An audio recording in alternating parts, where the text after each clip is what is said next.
All right, welcome to Rick's Corner. I want to talk to Rich about something about the difference between amateur and pro bodybuilders. Just like there's amateur and pro wrestlers. There's a variation there, there's a difference there, there's pro cards, there's fees paid, and no one really knows what it's all about or why it's all about. But explain to us, from amateur to pro, what you have to do. You know, it's a long road. It's a lot longer than most people realize. You know, basically, you start off in your local level shows. A lot of people start off at their teenage shows, Right. then they work their way up to the local level shows.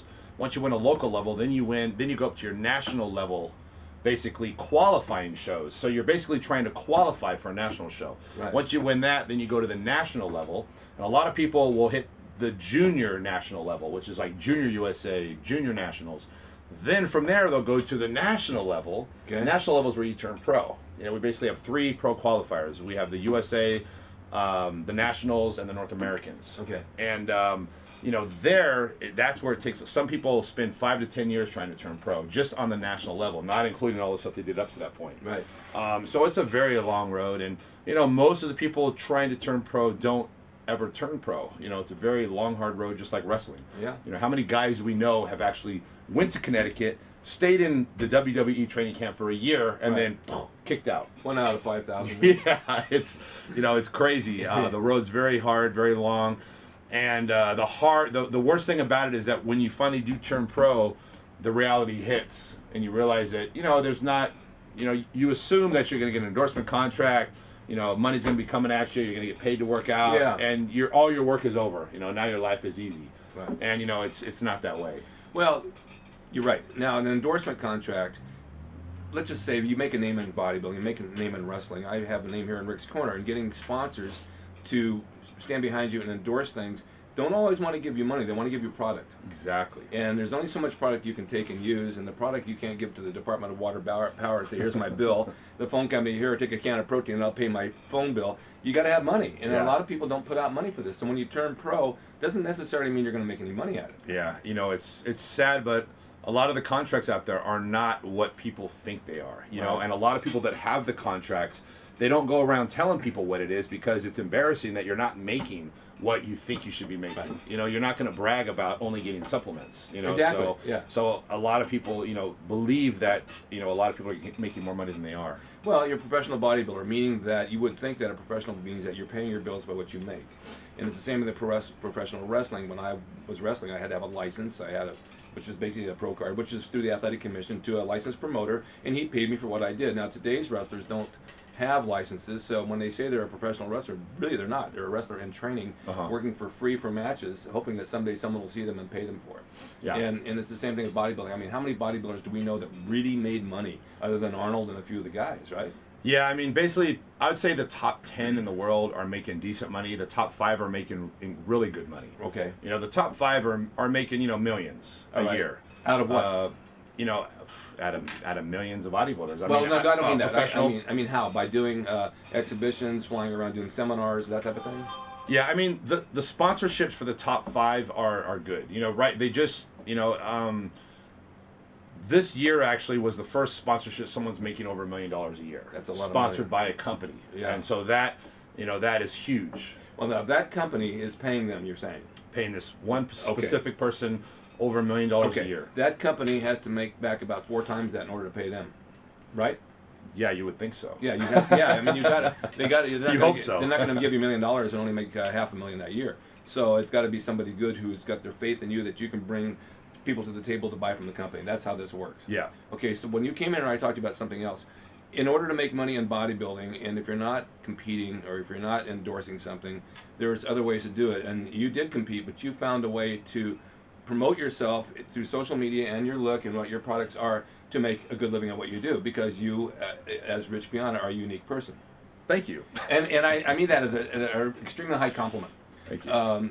You have the look, you got the personality, you're probably one of the nicest guys I've ever met, you're very, very smart, you share your knowledge, you're giving back to the community with everything that you know, you're always accessible to people, they always come up and talk to you, you always talk to them. This is what made you a champion, right? Right. It's true. So because of that, when you promote yourself and you do events and you ask a certain fee to do something, you have products you sell, you make a good living at what you do. But not everybody can do that. So what would you suggest to somebody out there who says, look, I want to be a professional bodybuilder, keep your day job? Yeah, the thing is that, it's always thinking outside the box, you know. Absolutely. And the thing is, everyone continues to do the same thing we've always done. And Right. as a bodybuilder, you know, the logical thing is to win more shows, and Yeah. that's how you're going to make more money. Right. If I win this show, then I'm going to make money, and that's actually not the way it really works. You know, Right. it's more about becoming popular. You Yeah, know, it's yeah. more about getting your name out there. And what a lot of people don't realize is that winning this show, yeah, you won that show and you were the best in that show, but of the entire world, how many people are aware of you by winning this show? Exactly. Not very many. Nope. Maybe not even 1%. No.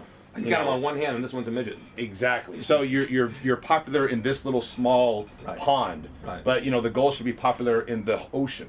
Exactly. You know, you want to be, and that's the misconception is it's all about getting your name out there. It's more Self-promoting. important than winning trophies. Yeah, and definitely. A lot of professionals out there, they're maybe in the top 10%, top 20% of the bodybuilding community, but their name isn't out there. So, you know, they go somewhere, no one knows who they are, you know, but they are one of the top people in bodybuilding. I understand You know, that. when it comes to football or basketball, you know, the top guys, anywhere they go, people know who they are. Well, they're national level. They're on TV all the time. In bodybuilding, it's not. Yeah, you have to work for it. You have to be. You have to get out there and work to get your You've name got to out be good there. at social It media. doesn't just happen. It doesn't just happen at all.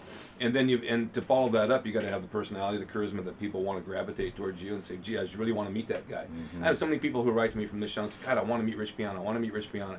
Well, you know, you're as only can be around as much as you can be around. You know, Yeah. you got to have time to sleep and eat and do your other stuff. Right. But you do make yourself accessible, and that's what a true champion does, and that's why it's worked for you. And you've got a long way. You're going to carry this for many, many years to come. Hopefully, this is what I enjoy doing. So, I know you do. You have the passion for it. Yeah, you know, that's important. Is you know, if you're doing something you enjoy, you're going to be good at it. Exactly. And then so many people, they go to the job and they come home and they hate what they do. I'm sorry, but people have to do that in life to get by. But if you have a passion like bodybuilding or wrestling, like I used to do, which I don't have now because I don't feel like taking bumps, but if you have that passion for something in life, follow your passion. It'll eventually come to you. Yeah, when I was about 11, 12 years old, my dad would tell me constantly, "You're never going to make money lifting weights.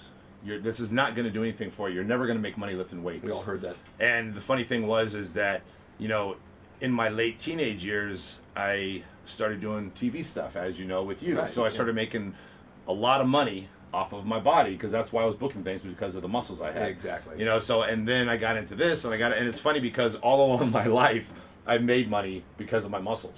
Exactly. So, you know, it took my dad a long time, but one day he sat down and he said, "You know what? I got to tell you something." He goes, "I'm really proud of you. You actually did exactly what I said you couldn't do, and you made money off of your muscles." That's really nice. That's a nice compliment. My father died when I was 18. He got me involved in pro wrestling just by taking me, and then after he passed away, 4 years later I got into it. My mom looked at me. She says, "Why would you want to do a thing like this? You don't need to do this." And my grandma, "You don't want to do this." And then they started seeing me on TV, and I heard them say, "That's my son. He's on TV wrestling," you know. So I actually proved to them that I could do it. Yeah. But it's like you know, you take something that you want to do, that you have the passion for, like bodybuilding got me into everything I wanted to do, got me into wrestling, got me into acting. We've done commercials and movies and all this stuff. We were able to do it because we had the passion to do it. And when the phone rang, said, "We need you down there right now," you run, you go. Yep. You know, I got a call. This is really funny. I got a call about a year or two ago from my agent. They said, "Listen, we have an audition for a commercial for you. Put on your posing briefs and oil up." No, thank you. I'm not doing that anymore. I won't do that again. It's time you live outside the box, but you go on to another level, do other things, right? Yeah, for sure. So, all right, that's awesome. pretty much answered all my questions. Stay tuned for more Rich Piana because we have him coming back for other stuff. And be sure to watch Rick's Corner every time you become a fan. See you guys.